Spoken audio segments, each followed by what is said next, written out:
যত খাবার যারা কিনতে আসতেছে এই খাবারগুলো চলে যাচ্ছে আমাদের বন্যা দুর্গতদের সহযোগিতার জন্য। এই সুযোগটা নিয়েও আপনারা কি অধিক মুনাফা করবেন? না, আল্লাহ মাফ করুন স্যার, আমি এগুলো করি না। আপনার প্রমাণ দুইটা, আপনি যেগুলো করতেছেন একটা হচ্ছে আপনি প্রথমত মূল্য তালিকাটা হালনাগাদ করেন নাই, দ্বিতীয় কথা আপনার কাছ থেকে যারা প্রোডাক্ট কিনতেছে সেখানে আপনার কোনো পাকা রসিদ নাই, এটা স্যার কালকে দোকানের নাম নাই। স্যার এটা কালকে রাফ করছি, ফাইনাল তাদেরকে করে দেবো, কাপ দিয়ে নিচ্ছি। আগে রাব দেন তারপরে ফাইনাল দেন, আগে রাফ করে তারা কমায় এমন কি নিয়ম আছে কাস্টমারদের প্রথমে রাব দিবেন পরে ফাইনাল দিবেন? না স্যার, হিসাব তাহলে কেন করছেন আপনি? জি স্যার, তাহলে কেন করছেন এটা? এটা হেরা করছে স্যার, এটা হ্যাগো হাতের লেখা স্যার। এটা কাদের হাতের লেখা? হাতের হাতে লেখা। তাহলে আপনারটা কই? আমারটা তো ফাইনাল করে দিই। আপনি ফাইনাল কেন পরে করবেন? আপনি যখন বিক্রি করবেন তখনই তো ফাইনাল দিবেন। মাল ব্যানে উঠে গেছে, উনি ফাইনালি করে নাই। ওনারা মানবিক কারণে খাবার কিনতে আসছে, কারণ আমরা তো তাড়াহুড়োর মধ্যে আছি যে মালটা তাড়াতাড়ি দ্রুত নিয়ে যেতে হবে। আপনারা এই বন্যার সুযোগটা নিয়েও এই কাজগুলো করে যাচ্ছেন। ওয়ালাইকুম আসসালাম।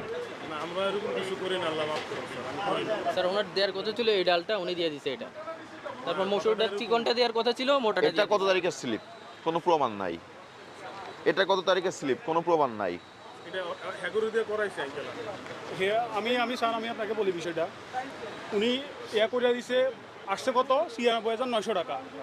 পরে আবার আমরা ওনার কাছে আসি ইনকোয়ারি করছি, হয়েছে কত ৮৩,৪০০ টাকা। না, হিসাবটা এরকম না, তেল কমাইছে তি- না, তি- তেল তি- কয় কেজি লেখা? তেল দেওয়ার কথা ছিল কোনটা? তেল দেওয়ার কথা ছিল কোনটা? ৮৩,৪০০ টাকা। না না, তিন না। না না না না, তিন না, যা কথা ছিল তাই দিছে। যা কথা ছিল কার সঙ্গে কথা ছিল আপনার? ওই যে হ্যাগো এক বড় ব্যবসা। তো ওনারা তো সব বলতেছে, ওনাদের কথার সঙ্গে আপনার কথা মিলতেছে না। একদম ডাক দেন তো। আমি বলি ওনারা কি করছে আপনার ডাল ডাল ধরছে ৮০ টাকা, ডাল ধরছে ১২০ টাকা, আর ১০৫ টাকার মুগ ডাল মসুর ডাল ধরছে ১৪০ টাকা। তারপর আপনার মরিচ, এই যে দেখেন মরিচ ধরছে 10 কেজি ৬,০০০, কিন্তু আমরা বাজারে দেখছি মরিচ ৪০০ করে ৪,০০০ টাকা হয়, বুঝছেন? ২০০ টাকা পার কেজিতে বাড়তি ধরছে, এখানে পার কেজিতে ৩৫ টাকা ৪০ টাকা বাড়তি ধরছে। আর চালের ব্যাপারে চাল ২৭০০ করে ধরছে। এই মার্কেটে আমরা চালগুলো তথ্য পাই নাই, বুঝছেন? এইদিকে এই চালগুলো বিক্রি করে না। তারপর ওনারা এবার চালের কত ধরছে ওনারা আপনারা যখন কিনেছেন তখন এই প্রবলেমগুলো আপনারা ফাইন্ড আউট করেছেন, করার পর ওনাকে আমরা যখন জিজ্ঞাসা ওনাকে করেছেন? বলছি আমরা ফেনীতে তখন ওনাকে বলেছেন? আমরা বলেছি আমরা ফেনীতে বন্যা আক্রান্ত, আমরা ফেনীর মানুষ, আমরা ঢাকা থেকে এবং প্রবাসী যারা তাদেরকে থেকে টাকা কালেকশন করে আমরা ফেনীর মানুষের জন্য খাদ্য সহায়তা নিয়ে যাব। আপনি ইনসাফের ভিত্তিতে ধরেন, আমরা বাজারের রেট যেগুলো এগুলো ধরেন, আমরা বন্যার মানুষের জন্য নিয়ে যাচ্ছি। এখন কালকে আমরা এই ইউনিট স্লিপটা করে দেওয়ার পরে আমরা বাসায় চলে যাই, আজকে মালগুলো যখন নেওয়ার জন্য আসছি তখন দেখতেছি মালগুলো এত আপনার গড় মিলে এটা। আপনার এখানে মরিচের কোনো তালিকায় দেওয়া নাই? জি, পার কেজি লেখেই নাই, তাও মরিচ কি শুকনা মরিচ কিনেছেন? গুঁড়া মরিচ গুঁড়া মরিচ। গুঁড়া মরিচ কত করে গুঁড়া মরিচ কেজি? উনি ৬০০ করে ধরছে। এগুলো স্যার আমাদের কিনা করা হলো ১ কিলো স্যার। এবং আপনি তো এই খোলা পণ্যটা আপনার মূল্য তালিকায় উল্লেখ করা নাই আপনার। খোলার তালিকা স্যার, এই যে মরিচটা হলো এই শুকনো মরিচ, এইটা এগুলো আমরা বাঙ্গায় বিক্রি করি স্যার, এই যে কালকে আনছি। আমি ওটা বলতে চাচ্ছি না, আপনি যে গুঁড়া মরিচটা বিক্রি করলেন, শুকনা মরিচ যে গুঁড়া করে বিক্রি করে নিয়ে আসলেন, এই শুকনা মরিচ গুঁড়া করার জন্য আপনার তো বিএসটি এর অনুমোদন লাগবে, সেই অনুমোদন নেওয়া আছে?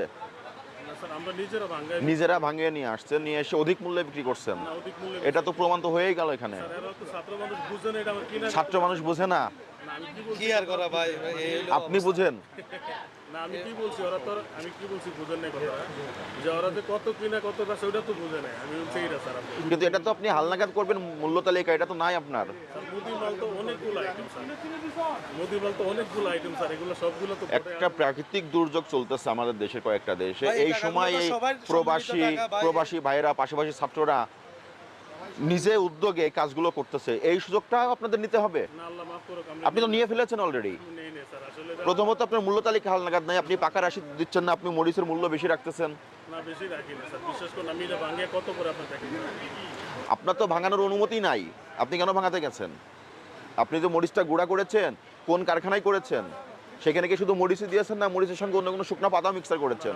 আপনার তো সম্পূর্ণ ডকুমেন্টস থাকতে হবে এবং আপনার বিএসটি এর অনুমোদন লাগবে মরিচ গুঁড়া করতে হলে। আপনি কেন নিজ উদ্যোগে এগুলো করছেন, করে দাম বৃদ্ধি করছেন? কোম্পানি না স্যার, আমরা বাঙ্গায় নিজেরা বিক্রি করি। ভাই সব থেকে খারাপ লাগতেছে আমরা এই যেগুলা ঢাকা থেকে ফেনী সোনাগাজী এটাতে কি সমস্যা আছে? এটা ৮৩,০০০ পরে টাকা। ঠিক করে দিছে কালকে এগুলা ধরছে। এটা ছিল স্যার ৯৬,৯০০ এটা কত তারিখে ছিল? এটা আজকে ঠিক করে দিছে। এটা আজকে, না, হিসাবটা এরকম না স্যার, সারা সাল কমাইছে তো, সাল কমানোর পরে বিল এটা আর এটা ছিল গতকালের। গতকালকে ৬টার দিকে দিয়ে এটা মূল্য তালিকা হালনাগাদ করে প্রদর্শন না করার অপরাধ এবং এই প্রাকৃতিক দুর্যোগের সুযোগটা নিয়ে মরিচের গুঁড়া ডাল অননুমোদিত উপায়ে বিপণন করার এবং বেশি মূল্যে বিক্রয় করায় আপনাকে 10,000 টাকা ফাইন করা হলো।